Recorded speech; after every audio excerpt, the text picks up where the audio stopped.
There's more to come, Gary. You are married a minute. I know. He's got lots more ammunition.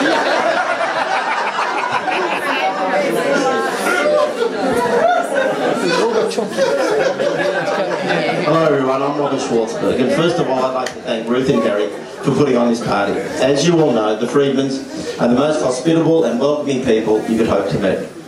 Like many of you, I've had the pleasure of spending many celebrations with Ruth and Gary. I love coming to this house to celebrate any occasion. Quite often my family is here to celebrate a Jewish holiday. When Gary and Ruth were building the house, they showed us around. They were so proud that they showed us the sukkah with its elaborate roofing and heating system, and the special kitchen for Pesach, and the kids' playroom with all the dress-ups for Purim. And even tonight he's got a fire out there for Lag BaOmer. The builders must have loved them. Gary and Ruth are the only people I know who've got a purpose-built house incorporating a special room for every heart.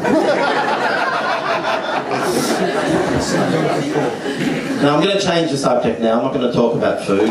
I'm not going to talk about sporting prowess. Anyway, all those other things. I'm going to talk about something different. I'm going to talk about my favourite Gary story. And it's not about Carlton or Ruth or the shul. It's about something also important to Gary. In fact, it's important to his livelihood. The scene is about 7 years ago. We were celebrating my daughter's bat mitzvah. And during the party, we all...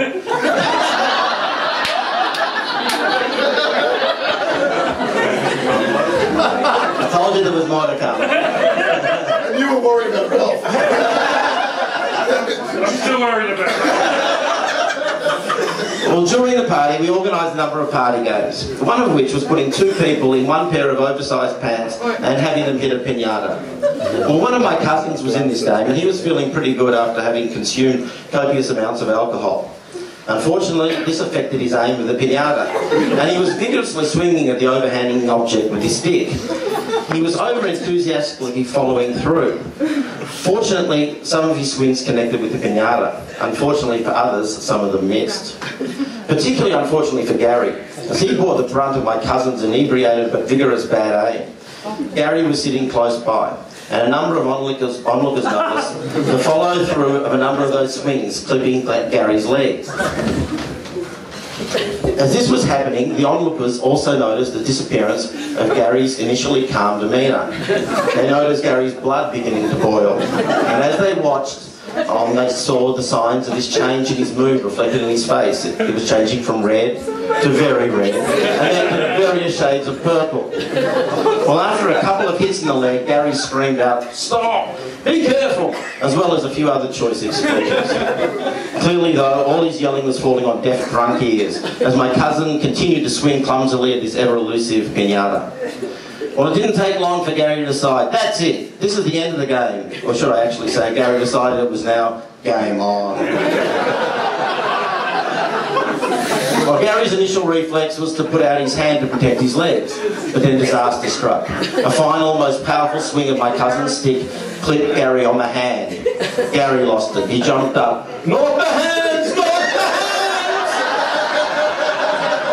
And he jumped up and grabbed my poor unsuspecting drunk cousin by the throat, hurdled him, as well as his poor unsuspecting other person that was sharing his pants, down on the ground. He crouched over him and he started to pound into him, continually screaming, "Not the hands! Not the